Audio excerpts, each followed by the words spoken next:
Kasunu Kasunu. Twisa. Karibu. Na mazungumzo chifu wangu na wewe. Mazungumzo na mimi? Ndiyo. Sawa, unaweza kuongea. Mazungumzo binafsi.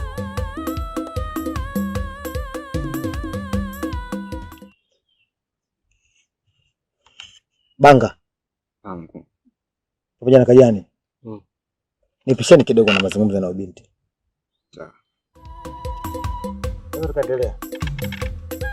Jambo la leo kifangu ni la siri sana. Nahitaji kukueleza. Aha.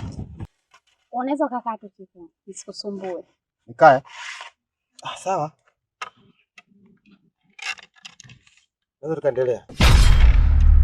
Jambo la leo kifangu ni la siri sana. Nahitaji nikueleze. Hakuna shida. Nakusikiliza.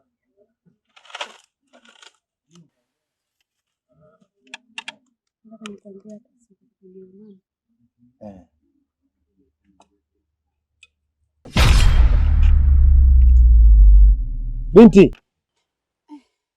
Vipi? Kichwa tu kinaniuma, ila niko sawa.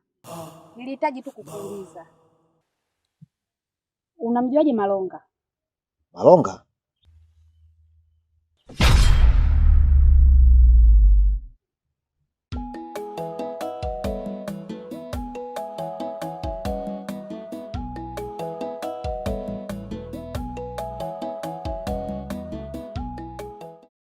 Vipi? Umeifanya kazi? Kazi imeisha jilo hapa? Tumefanya. Tumemaliza. Kazi imefanya vilivyo au? Tumefanya. Tumeua. Umeua kabisa? Tumemuua kabisa. Sawa sawa. Bwana tukacha. Umemuua kabisa? Tumeua kabisa mkuu. Umemuua kabisa? Tumeua kabisa mkuu. Safi sana. Safi sana vijana wangu. Hicho ndio nilichokuwa nakitaka mimi. Ule mdomo wake ule ufumbe kabisa. Pafu.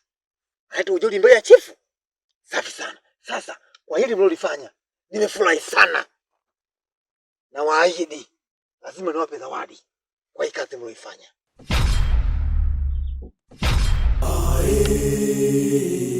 Malonga namfahamu. Malonga ni baba yako wewe mzazi. Na huyu Malonga alikuwa ni mtumishi katika himaya hii. Wakati huo wa baba yangu anaongoza hii himaya. Lakini baadaye baba yangu alipofariki, baba yako Malonga aliingiwa na tamaa ya kutaka kumiliki hii himaya na kukalia kiti cha kichifu. Na kwa kuwa hakutoka katika ukoo wetu, ilitakiwa afate vigezo na masharti, mila na utamaduni wetu katika himaya hii ya Mbawa. Ikatakiwa aingie katika mtihani. Ilitakiwa aende katika msitu wa Ngumburuni kwenda kupambana na nyoka mwenye vichwa 7. Na kama angefanikiwa huko, basi angerudi hapa katika himaya ya Mbawa, angetawazwa kuwa chifu wa himaya hii. Lakini kwa bahati mbaya baba yako hakufanikiwa. Hiyo ndiyo hadithi ya baba yako Malonga. Je, unamfahamu na mamangu? Mama yako?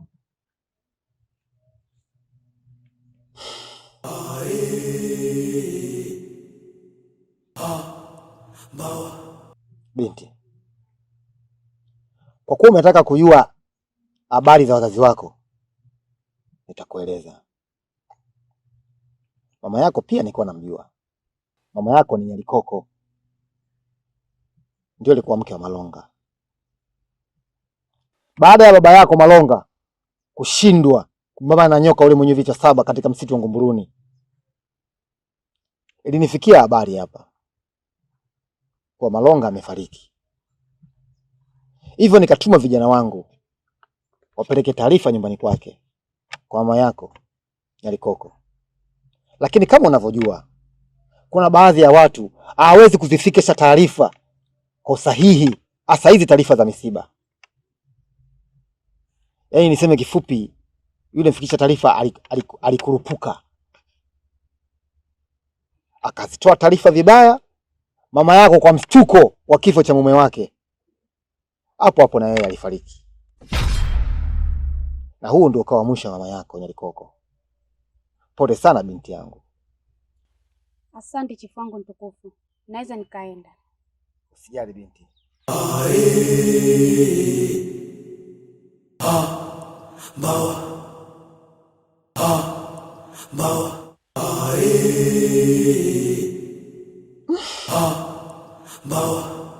Inaonekana Umuswa anatambua kila kitu kilichotokea juu ya wazazi wake, maana ukimwangalia mdomo wake inaonyesha kama hajui kitu vile, lakini ukiyatazama macho yake yanaonyesha kuwa anatambua kila kitu. Atakuwa kaambiwa na nani huyu?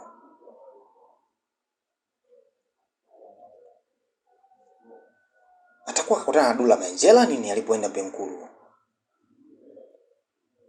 Atakuwa alienda Bwenkulu huyu na akakutana na Dula Manjela, au kaambiwa na mama Walida, maana mama wa yuko angule Mbeya.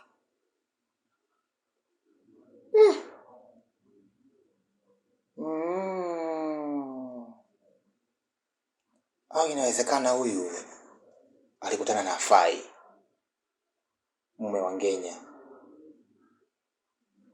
Ila ngoja, kama nitakutana na mamangu Biti Likumba, na mimi nitajua kila kitu kinachoendelea. Acha nifunike kombe, Mwanalamu apite, nitatambua tu. Mimi ndio Chifu Mkame.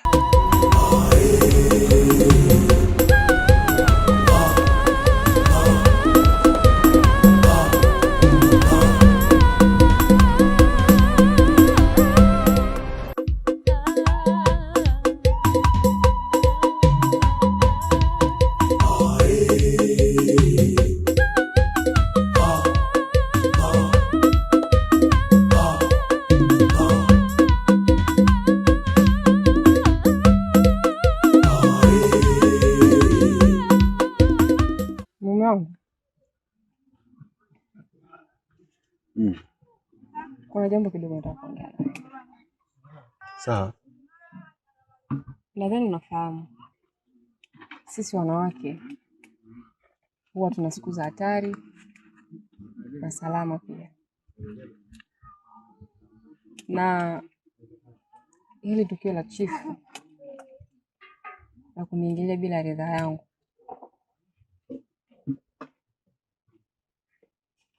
ameniingilia kipindi ambacho niko kwenye siku za hatari.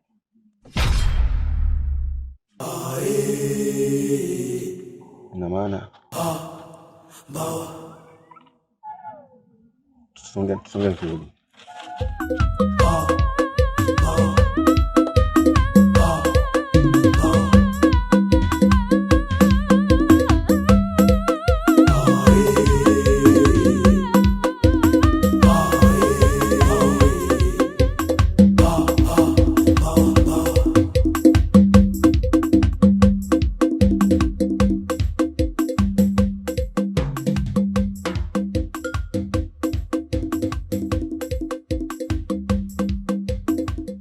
Kasuno Twisa.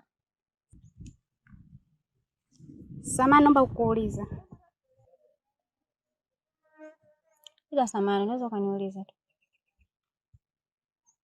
Hivi kuna umbali gani kutoka hapa hadi Imaya kwa Mpakilwa?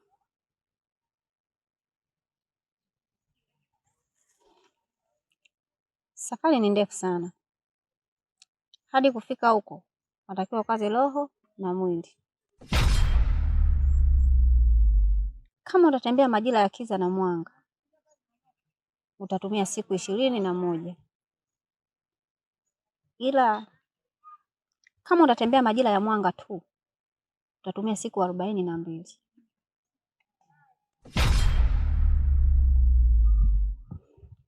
Samani, bado sijakuelewa. Majira ya kiza na mwanga ni majira gani hao uliyokusudia? Majira ya kiza na mwanga namaanisha ni usiku na mchana, ila majira ya mwanga ni mchana peke yake, yaani jua litakapochomoza hadi jua litakapozama.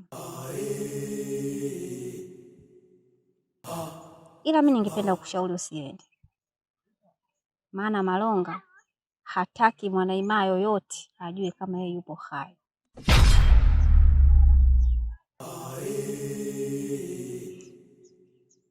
Sawa, lakini mimi simfuati Malonga.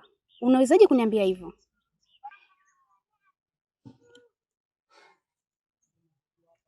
Imaa kwa Mpakirwa ni kiame kwa sasa.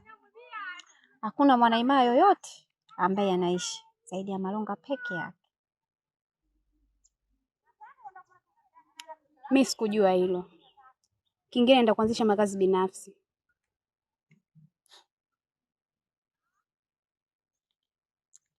Sikushauri usiende, ila usipoenda itakuwa ni vizuri zaidi. Lakini nenda siku ya 7 katika siku 7 ambayo ni Ijumaa. Tena nenda saa 7 ya mchana.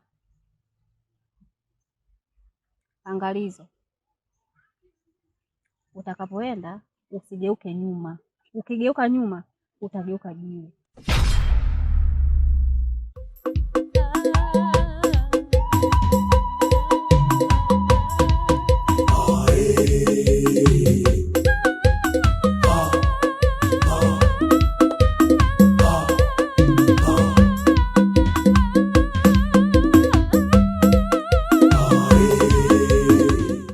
Kasunu.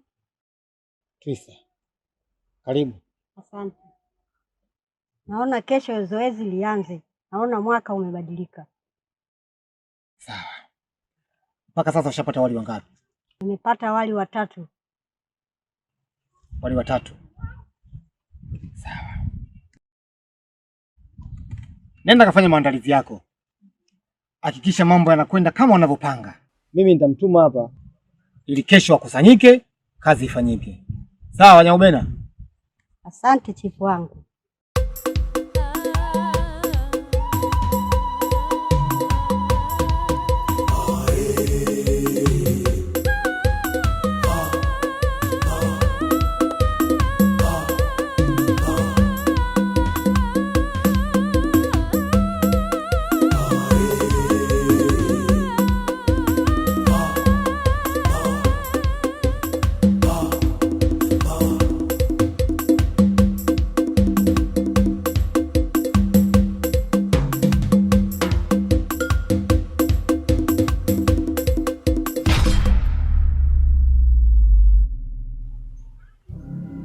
Utakapoenda usigeuke nyuma.